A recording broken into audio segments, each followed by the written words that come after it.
అందరికీ నమస్కారం. Welcome to Nani's kitchen. ఇది స్పెషల్ ఏమమ్మా?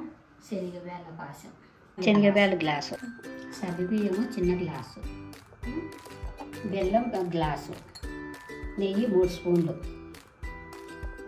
గోడంబి బాదామి 3 స్పూన్లు, 5 యాలకులు.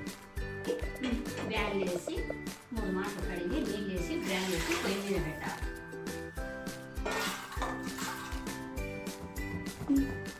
ఉడకని బ్యాళ్ళు 3 విజిల్లు రావాలి.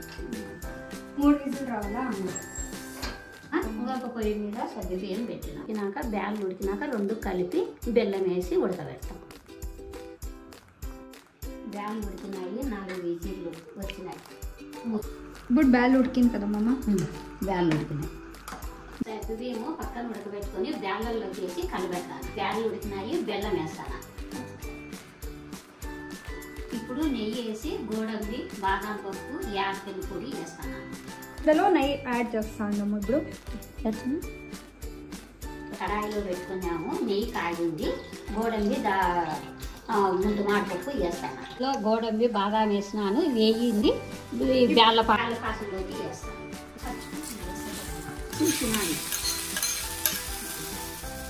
ఇప్పుడు ఇది రెడీ అయింది. సర్వింగ్ బౌల్కి ట్రాన్స్ఫర్ చేస్తాం.